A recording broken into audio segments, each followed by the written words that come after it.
Olá, seja bem-vindo ao meu canal. Para você que não me conhece, eu sou Ricardo Ferreira Nunes, eu sou farmacêutico e professor, e o assunto da aula de hoje é sobre adjuvantes cosméticos no caso dos tensoativos. Antes da gente começar a nossa aula, eu gostaria de pedir para você se inscrever no meu canal, já curta, já comente e compartilhe esse vídeo. Então, primeiro, o que significa esse nome tensoativo? Então, um tensoativo, a gente vai encontrar moléculas que apresentam na mesma estrutura química uma porção polar que interage com moléculas de água e uma porção apolar que interage com moléculas lipídicas. Então, pela definição, são substâncias que se adsorvem na superfície ou interface de um líquido e alteram superficialmente sua tensão superficial ou interfacial. Basicamente, quando nós temos uma mistura de água e óleo, nós vamos criar uma interface entre esses dois líquidos, ou seja, o contato entre o óleo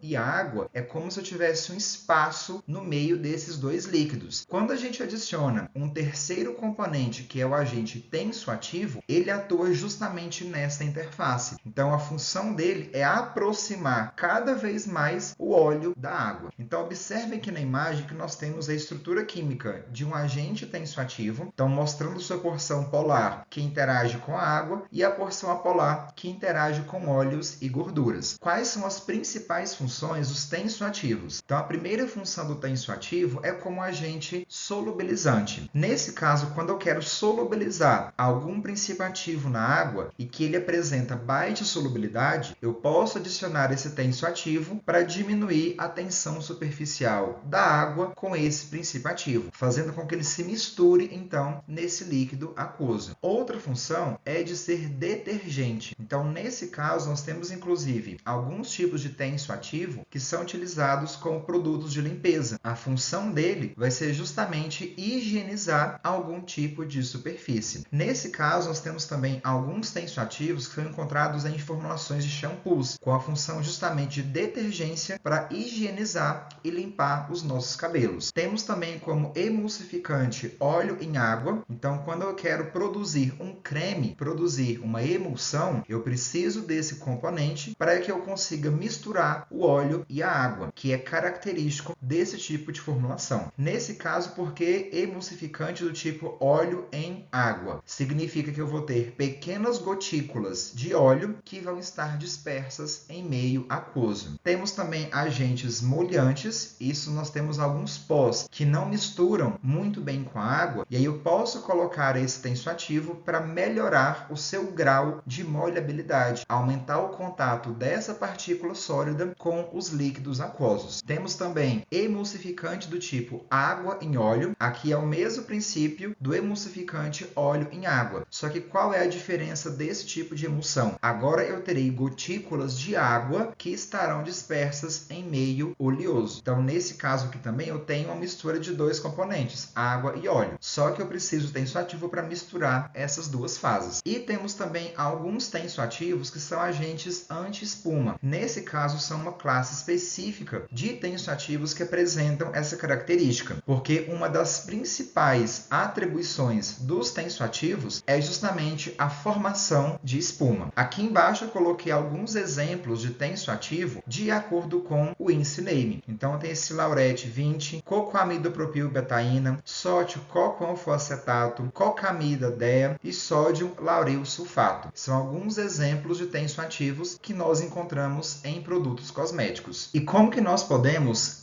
classificar esses tensoativos? Uma das características é chamado de equilíbrio hidrófilo-lipófilo. Então, a gente vai classificar o tensoativo de acordo com a estrutura química dele, em relação à porção polar e à porção apolar. Então, a gente faz um cálculo. Esse HL ele é feito um cálculo matemático a partir do peso molecular da porção hidrofílica em relação à porção lipofílica. Depois que a gente faz essa divisão, nós vamos obter um número, e esse número ele vai participar de uma escala de acordo com esse HL. Nesse caso, quando eu tenho valores muito altos, então valores de 15, de 18, significa que no meu tensoativo, a porção que é polar é muito grande em relação à parte apolar. Nesse caso, é um tipo de tensoativo que ele mistura melhor com a água do que com óleo. Já Já quando eu tenho valores muito pequenos, nesse caso de 6 até 0, significa que no meu tensoativo eu tenho uma porção apolar muito grande em relação a uma porção polar muito pequena. Como a minha porção apolar é muito grande, esse tensoativo prefere interagir com componentes lipídicos, no caso de óleos, do que com a água. Outra classificação é em relação à carga desse tensoativo. Então, basicamente, os tensoativos